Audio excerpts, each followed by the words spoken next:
what amount does former spouse get of my military reserve retirement? You're going to need to collect some information, and you're going to have that prepared if you don't want to start going crazy and looking all over the place.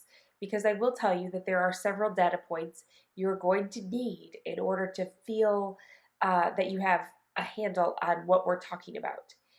If you are trying to do this, it will help you possibly to watch the video a couple times or download the checklist and the example orders that we have at the close of this video in and below the video. So yes, you're going to be feeling like you're collecting some information all regarding your military pay. And perhaps among those things, the most important thing that you need to get is the chronological statement of retirement points. I can't see a way to do this for a lawyer or person. Dividing reservist pay without this chronological statement of retirement points, which is available to all reserves members, would be impossible.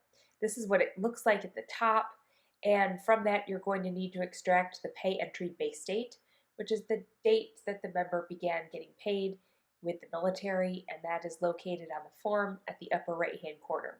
But plan on familiarizing yourself with this document and just getting comfortable with it, because it is the main source of data for this analysis, I would say. So one thing that we're going to also need to get is the total good years of the service member. That is the number of years that he or she served and got 50 points or more. Those are their good years. They can't retire from the reserves without at least 20 good years, which is why it matters. You have to enter the number of good years on the DRO. You're also going to need the date of marriage of the parties, because that is how you will calculate and help figure out how much the community portion is of the reservist pay.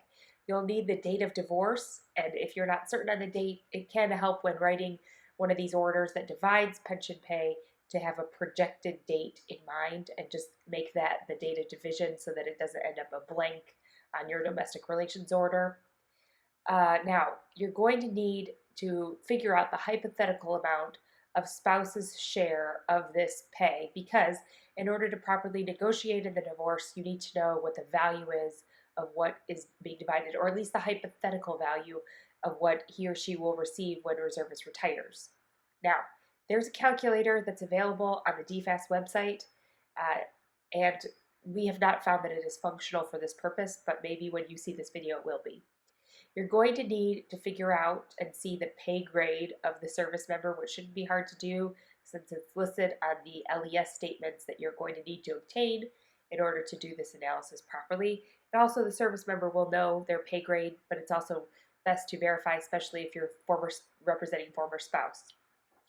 The next thing that you're going to need to figure out is the high 3 pay, the high 3 average pay of the service member, which is going to be based on their highest paid 36 months of active duty service, as if they were active duty in the 3 years leading up to the date of divorce. You're going to be able to acquire the LES statements and see the highest paid years of the service member.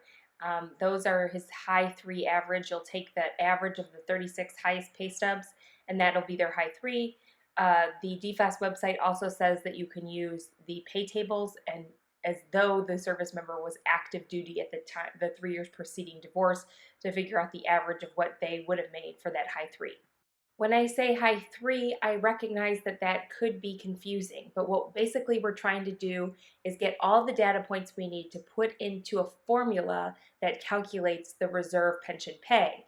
And one of those data points is the average highest basic pay that the service member reservist made during their active duty years.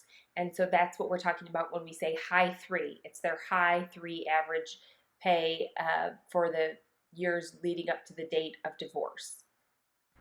If you have divided military pensions in the past, then it's possible that you use a lot of calendar calculating. You go to the calendar calculator. This is my favorite and I think the most popular on the internet. And you can calculate the duration of marriage and the duration of service time.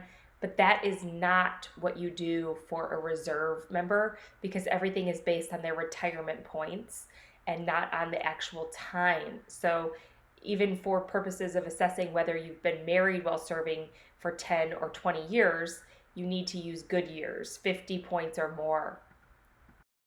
In figuring out those points, you're going to want to go back to that chronological retirement point statement, and you can see that basically that's where you're going to be getting your source for what to do next. So we just ran through that formula really quick, but let's go through it a little bit more slowly.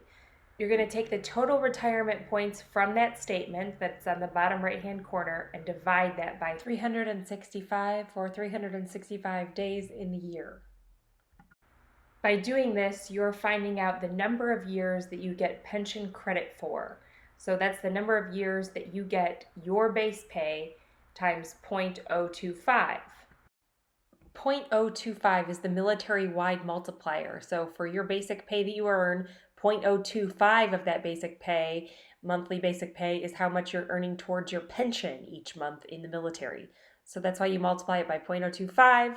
You take that number and multiply it by your high 36 that you found from before.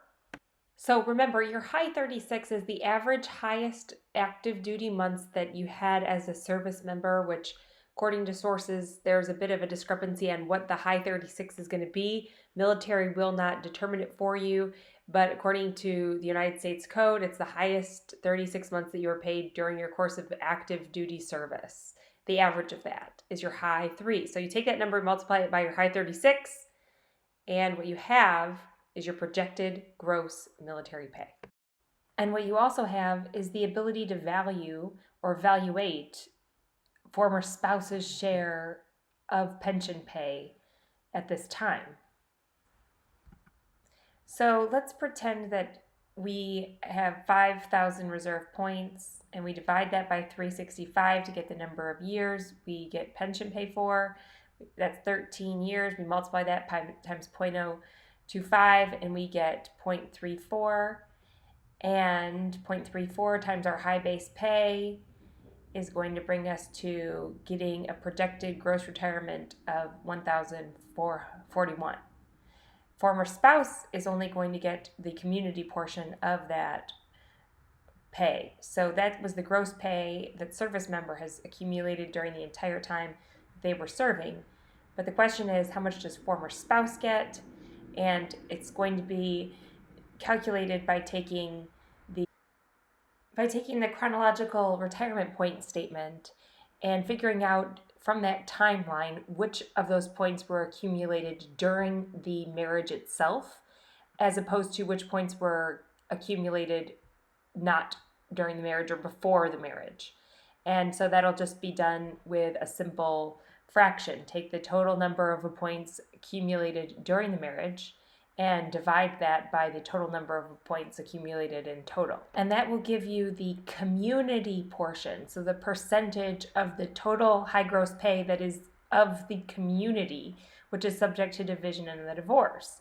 So if it was basically 3,000 earned during marriage divided by 5,000 total, 60% of the total retirement points of the service member are community property, which are subject to division and divorce. Okay. But remember, 100% of the community property does not go to former spouse. Only half of the community property usually is going to go to former spouse. So you've gotten the high gross pension pay of the service member. You figured out the community portion is 60% of that amount, and now you multiply that 60% by 50%, the amount that former spouse is going to get.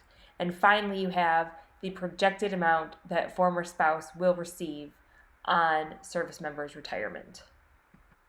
So in the example as before, where we use the concrete numbers and the projected retired pay of the reservist was $1,041 per month, former spouse here is going to get 30% of that $1,041 per month. And that is the amount that former spouse should be negotiating for in the divorce case. The way to word that order is a whole nother topic, and there's example orders that you can see at the link below this video. Thank you so much for stopping by. I hope this has helped you see some of the complicated layers involved with dividing a reservist pension pay in the context of divorce.